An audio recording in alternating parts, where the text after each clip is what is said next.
బీసీలకు 42% రిజర్వేషన్లపై హస్తం పార్టీ పోరు ఉధృతం చేసింది. బీసీ రిజర్వేషన్ల సాధన కోసం ఢిల్లీ బాట పట్టింది.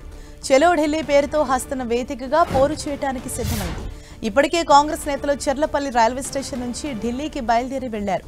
చెర్లపల్లి రైల్వే స్టేషన్లో AICC Telangana incharge Meenakshi Natarajan, TPCC అధ్యక్షుడు మహేష్ కుమార్ గౌడ్, మంత్రులు పొన్నం ప్రభాకర్, వాకిటి శ్రీహరి జెండా ఊపి రైలును ప్రారంభించారు. వీరితో పాటు కాంగ్రెస్ శ్రేణులంతా ఢిల్లీకి బయలుదేరి వెళ్లారు. బీసీ రిజర్వేషన్ల బిల్లును రాష్ట్రపతి ఆమోదించాలని కాంగ్రెస్ డిమాండ్ చేస్తోంది. బిల్లు ఆమోదించాలనే డిమాండ్తో రేపు జంతర్ మంతర్ వద్ద ధర్నా చేపట్టనున్నారు. ప్రతి జిల్లా నుంచి 25 మంది చొప్పున రైల్లో వెళ్లారు.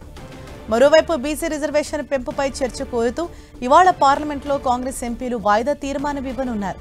ఈ నెల 7న ఆ పార్టీ నేతలు రాష్ట్రపతిని కలిసి వినతిపత్రం ఇవ్వనున్నారు.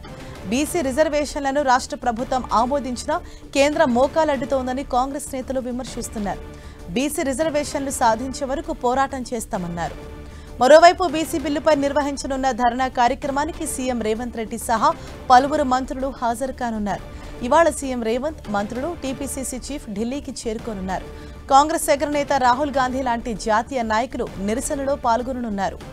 బీసీ బిల్లును ఇప్పటికే తెలంగాణ అసెంబ్లీ ఆమోదించింది. మార్చి నెలలోనే ఆమోదం తెలిపింది. వీటి ద్వారా వివిధ రంగాలలో బీసీ రిజర్వేషన్లు 42% పెంచే ఛాన్స్ ఉంది. అయితే రాష్ట్రపతి ఈ బిల్లులను ఇంకా ఆమోదించకపోవడం రాజకీయంగా కలకలం రేపుతోంది.